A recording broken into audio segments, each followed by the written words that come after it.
go on the record. Those of you who joined us last week were probably amazed, as I was, by some of the latest research in the field of UFOs.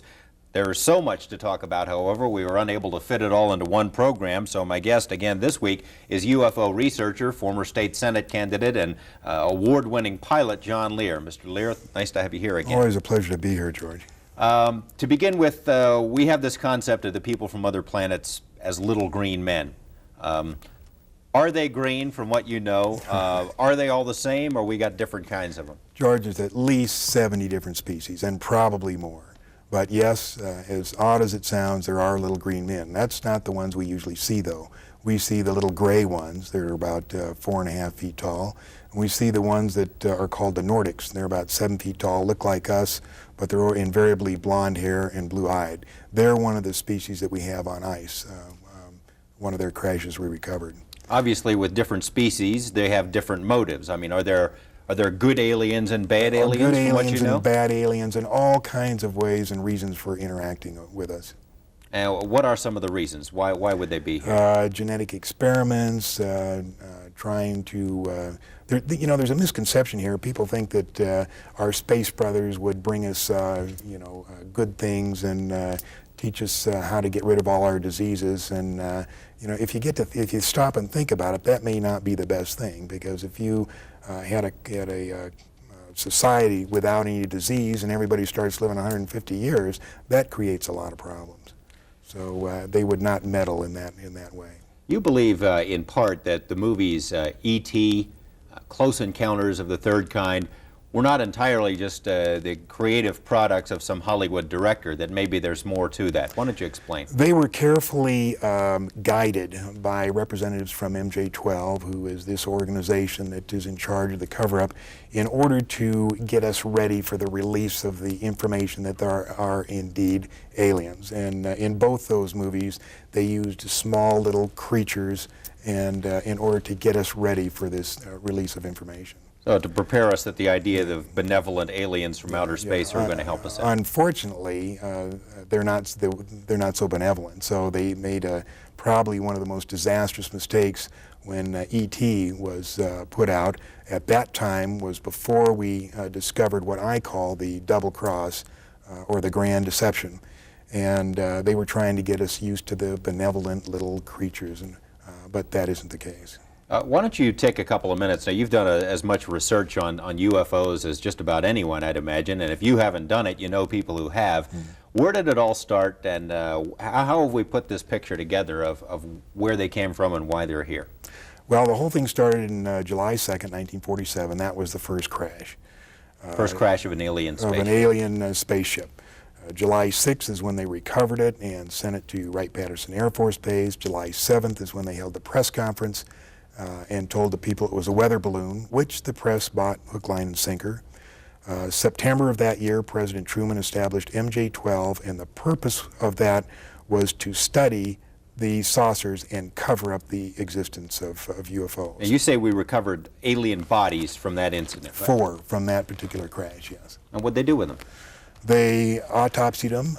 Dr. Detlef Bronk was the chief surgeon, so to speak. He was the one that named them EBEs. It stands for Extraterrestrial Biological Entities. We captured 3 live EBEs. They were numbered in their order of capture: EBE-1, EBE-2, and EBE-3. Where did we capture? Where did this happen? In different crashes. EBE-1 lived with an Air Force colonel between 1949 and 1952. The EBEs are kept in an electromagnetic facility called a YY-2. It was designed by a Dr. Eric Wang, who worked directly for Dr. Kissinger, who has been in this cover-up since the very beginning. The reason they had to create an electromagnetic facility is the fact that the EBEs are so advanced, they're at least 500 million years advanced from us, and probably more. They can move by thought. Move by thought. And they can also disappear.